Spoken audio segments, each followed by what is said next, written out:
అస్మద్గురుభ్యో నమః. శ్రావణమాసము, శ్రావణ బహుళాష్టమి, శ్రీకృష్ణ జన్మాష్టమి సందర్భంగా భాగవతంలోని శ్రీకృష్ణుని కొన్ని లీలలను గురించి తెలుసుకునే ప్రయత్నం చేద్దాం. శ్రీమన్నారాయణుని కథలు. బాల్యంలో శ్రీకృష్ణ బలరాములు ఆవులను మేపుకుంటూ గోపబాలులతో అరణ్యానికి వెళ్ళారు.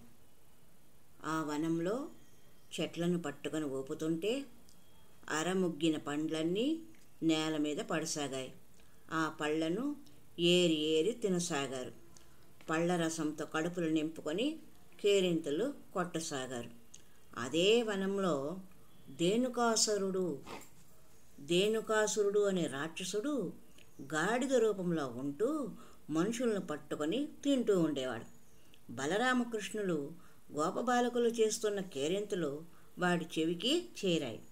వీరి అందరినీ చంపి తినాలని అనుకున్నదే తడవుగా పరిగెత్తుకుంటూ వచ్చాడు.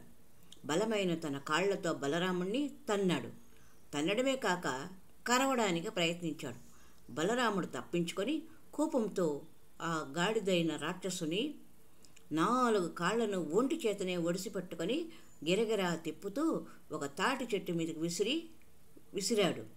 అమాంతంగా వెళ్ళి చెట్టుకు గుద్దుకొని దబీమని క్రిందకు పడ్డాడు ధేనుకాసురుడు.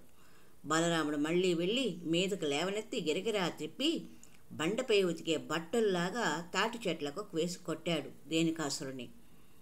ఏ చెట్టును కొడుతూ ఉంటే ఆ చెట్టు విరిగిపోతూ ఉండేది. చివరిగా మళ్ళీ గిరగిరా తిప్పి అంతరిక్షంలోకి విసిరేశాడు.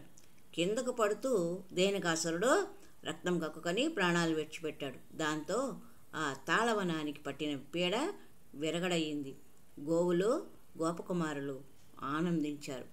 ఈ ధేనుకాసురుడిని పంపించింది కంసుడు. ధేనుక వనమున నమలిరి మానవుల వేళ దాటి మ్రాకుల ఫలముల్ ధేనువులు మెసంగే గసవులు ధేనుక హరభక్త కామధేను కలుగన్. ఆనాటి నుండి బలరామునికి ధేనుకాసుర భంజనుడు అనే పేరు వచ్చింది. ఆ శుభ సమయంలో సురలు విరులవానలు కురిపించారు. గోపకుమారులు బలరామకృష్ణులను అనేక విధములుగా ప్రస్తుతించారు. వారి పరాక్రమాన్ని బృందావనంలో అందరికీ తెలియజేశారు. గోకులవాసులు కృష్ణ బలరాములను ప్రశంసించారు. రోహిణి యశోదులు తమ కుమారులను చల్లగా ఉండమని దీవించారు. గోధూళితో ఆవరించిన తల వెంట్రుకలు, ధరించిన నెమలి పింఛం, చిన్న చెమట బిందువుల నల్లని రూపము, నగుమము, పిల్లను గురవి ధరించిన చిన్న చేతులు గోకులవాసులకు ఆనందాన్ని కలిగించాయి. శ్రీకృష్ణుని రూపము కన్నుల పండుగలా అనిపించింది. గోపధరేణు సంకలిత కొంతల బద్ధమయూ పించుం నుద్దీపిత మందహాస శుభదృష్టి లసన్ముఖ నవ్య పుష్పమాల పరిపూర్ణ గోపజన లాలిత వేణురవాభిరామునా గోపకుమారీన్ గనిరీ గోపసుతుల్ నయనోత్సవంబుగన్ అని కృష్ణుని యొక్క సౌందర్యంను చూసి గోపికలు ఎంతగానో సంతోషించారంట. కృష్ణుని రూపం ఎవరికి నచ్చదు? రోహిణి యశోదులు బలరామకృష్ణులకు నలుగు పెట్టి తలంటి స్నానం చేయించారు. సువాసనలు వెదజల్లి పూలమాలను ధరింపజేశారు.